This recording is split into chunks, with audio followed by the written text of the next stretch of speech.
Cody here with another stuff I got. Got some DVDs recently at Big Lots. Thought I'd do all the DVDs in one fell swoop. Let's get to them. I saw this there. This is Drowning Mona.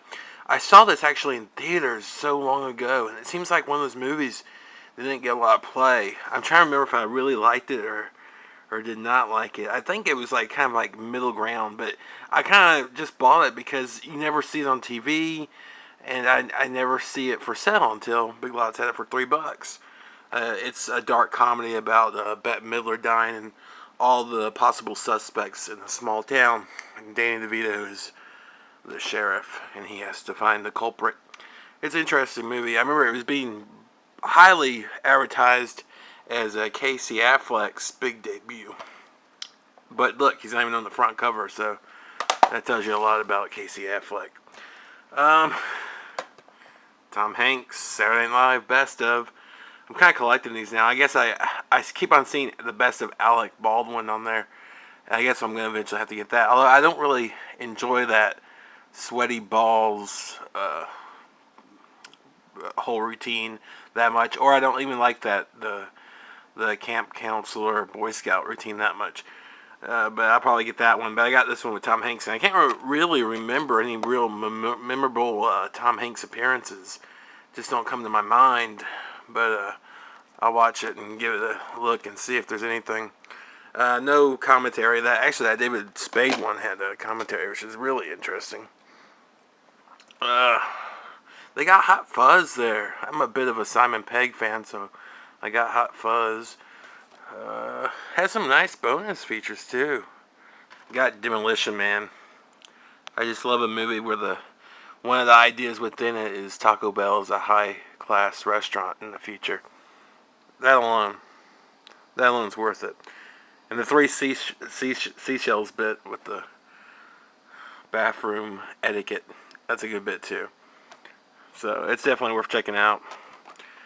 Pretty much Wesley Snipes is an old-timey, 90s criminal that escapes, and they bring back a 90s hero or cop to arrest him, because in the future we become these pacifist pussies, and I can so see that happening. King Kong. Actually, I had a few of these. I really did not like the new King Kong, and this is the new King Kong. I'm not a big fan of what's that Jewish guy? Let's see if it has his name. The pianist. And I thought Jack Black was kind of boring in this. I just really didn't like it that much. But I got it because it was deluxe extended edition. It's really thick and neat. Maybe I'll give it away as a prize in one of my UFC picking contests. Part of me says buy a bunch, and the other part says I didn't really like this movie, so I compromised and bought one. All right, we'll take a little break with some Walmart stuff here. Just because I saw this there at $5 bin. The rest were all $3 at Big Lots. But the $5 bin, the UFC Ultimate Knockouts. Or not knockouts, comebacks. Really good, really good. The best one there, Pete Sell versus Scott Smith. KO by body punch. Crazy, crazy stuff. Or TKO. Also at Walmart, they had this Ernest 3 movies for $5. It's like, yes. Ernest Goes to Jail. Ernest Scared Stupid. And the original Ernest. Those are good. I want to get Ernest Goes to School, and then Ernest Saves Christmas. Those are and then I'll have like my 5 favorite Ernest movies. And I was thinking about maybe doing a list and reviewing them. I thought that'd be fun. There's some good ones. That actually has Randall Tex Cobb in it. Ernest Goes to Jail. Ernest Scared Stupid is probably my favorite Ernest movie. Ernest Goes to Camp. I don't know. It's not one of my. I like it, but it seems like I don't know. There's something about it that I almost don't like. I don't know. It's hard to explain. It's just I think it almost draws too much on the sappiness of orphan children and stuff, and Ernest being their only hope and stuff. It seems like it goes that route more than not. Alright, and then back some Big Lots pickups. Got a lot of DVDs here. Let's see. I got this for $3, and I was like, fudge, that's a great deal. The Schmo Show. Season 1, uncensored. Spike TV, one of the best Spike TV shows ever to exist. Pretty much, they got this guy, Joe, and they got him to be on this reality show, and all these people are actors and actresses, and they do play kind of different kinds of stereotypes within reality shows. Right, that guy's the rowdy, badass like Puck. That's your kind of flamboyant gay character. Your father figure. Your main character's best friend. Then you got, this girl's like supposed to be like the girl next door, and this girl is supposed to be like the mother figure, and this one was kind of be the bitch and stuff. And I forgot what that girl was going to be. I think she's just the foreign girl, but it's funny because the whole show is about him being the mark and just getting these different reactions from him and stuff. And what I appreciate about it is, like, he's not a total moron. I don't get the feeling like he's an idiot or anything. I just get the feeling like he's an average guy, and he's being invoked with all these emotions that a lot of normal people would have during the show. And I think that's really good. I'm glad they didn't get just an idiot. They could have just gotten an idiot, and it could have been came off really bad because the idiot probably overreacted. But they go through the whole reality show, and they make it against him, against the Puck-like character at the end. And it's definitely a must-see. It's one of my favorite shows. One of my favorite reality shows. I love that concept, that anti-reality show concept with a mark. Yeah, they're always fun. Also got Wild Boys, because Wild Boys is crazy shit. Lost in Translation, because I heard this is really good. And it's funny, for a long time, this was in a twin pack with another movie he did recently that I heard wasn't really good. So finally, they finally started selling it as a single for $3. The twin pack was for $6, so I was happy. We'll see if I like it. The only problem I think is Scarlett Johansson, who I've said I don't really like that much, but we'll see if she surprises me here. And everyone loves Bill Murray.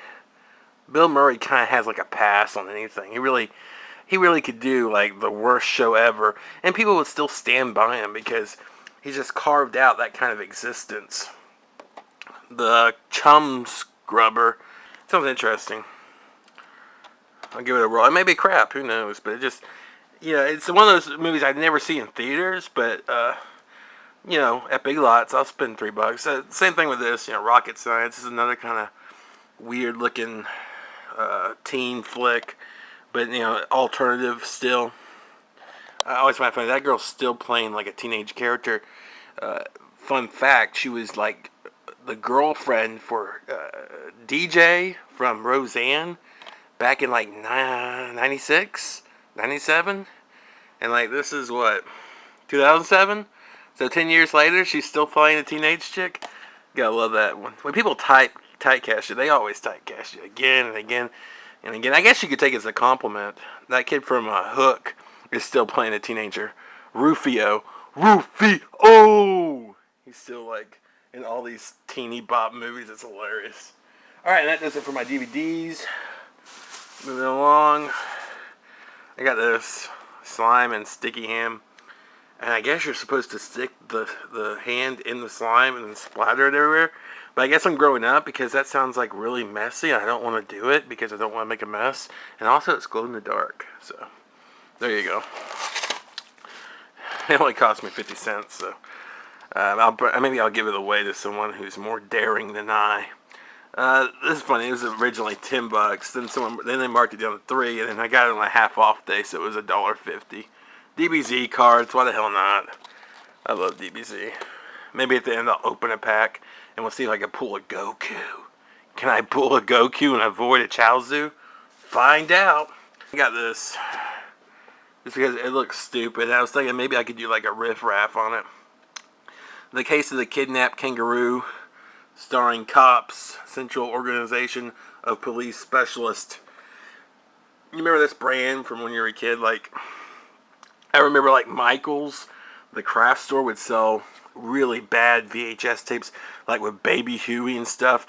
And like they were really, I don't know if this one has it, but like there was like, let me get this out. There was no, yeah. Look, there's just no tape in there. It's barely anything. Like your standard VHS, I guess because it's 30 minutes, but VHS like goes out this long and shit. And these were always really light and flimsy and broke and stuff. So I thought it'd be fun to, maybe if I get some time just to watch, maybe make fun of it if it was entertaining enough. I'm pretty sure the copyright has ran out on it, right? Alright, now this is really kind of cool. So Planet Beer Wagon found me, I think his name is Hawk Masterson, got me this already. I went there and I found freaking Captain Power VHS tapes, and that's where it's from, Captain Power. So there you go, Captain Power VHS tapes. That's a character one of my cousins had as the bad guy. Alright, I'm going to get more into that in a second, but I went ahead and got 3 of these. That's all they had. It's awesome. It's amazing. Captain Power is really kind of before its time because they were trying to market to adults and kids back then. Not a lot of people, did that in the late 80s, and they were doing that. And it failed them, but I heard that there's actually a resurgence, and planning in 2012, they're going to bring it back. Now, onto this. This is like the weirdest crap ever. I remember this. My cousin had this. He had the Starship Laser remote thing. And you'd watch this VHS tape, and you'd push buttons on that and do crap. And I don't remember if it interacted or if you told your kid it interacted and they went along with the lie.